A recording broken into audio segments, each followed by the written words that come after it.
تطور واضح في بطولة 2023 و2025 بالنسبة للمنتخب التونسي. المنتخب التونسي يفوز 3-1 على منتخب أوغندا في بطولة كأس أفريقيا ويتصدر المجموعة. أطلع لكم متابعة وتعال خلينا نسولف عن المباراة شوية. منتخب تونس كل ما يلعب أول مباراة بالبطولة يخسر. سنة 2023 منتخب تونس حقق هدف واحد فقط لا غير من أصل 3 مباريات بدور المجموعات، لكن المنتخب التونسي يقول لك كافي عاد وصلت حدها.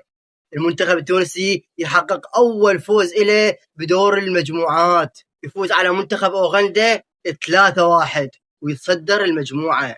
المنتخب التونسي بالشوط الأول قدم مباراة ممتعة، قال لك أنا لا أريد استحواذ ولا أريد شيء، أنا نازل ألعب على التحولات الهجومية والضغط العالي وأحاول أسجل الهدف الأول بأول 10 دقائق من المباراة. منتخب تونس يقدم لك مباراة ولا أروع، مباراة ممتعة، تكتيك تمريرات بشكل ممتاز. منتخب تونس نازل ينافس على كأس أفريقيا.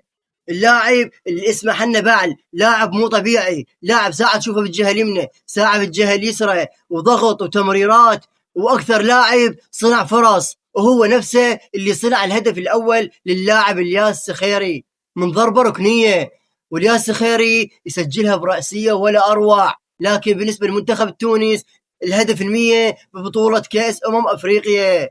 اللاعب اللي اسمه علي العبدي، مشكلة هذا اللاعب ما تعرف التمركز مالته، جناح صانع ألعاب، قدم مباراة ممتعة، قدم مباراة ممتازة ونصف سيطر بالجهة اليسرى واللي يعبر يتحاسب. وهو نفس اللاعب علي العبدي يصنع الهدف الثاني للاعب الياس عاشوري، وأيضا يشارك بالهدف الثالث. علي العبدي قدم مباراة ممتازة، وبهيج يخلص الشوط الأول بتقدم المنتخب التونسي 2-0. بالشوط الثاني يا عزيزي منتخب تونس حبت تهدي المباراة شوية ويمتصون ضغط منتخب أوغندا، وشوي شوية يلعبون على التحولات الهجومية.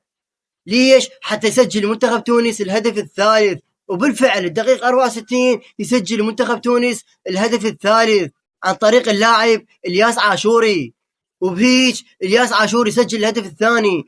بدون استثناء كل لاعبين منتخب تونس قدموا مباراة روعة، مباراة ممتعة، ولعبوا بروح رياضية كلش حلوة وقدموا أداء الصراحة يشرف. ألف مبروك لمنتخب تونس وكل التوفيق بالمباريات القادمة.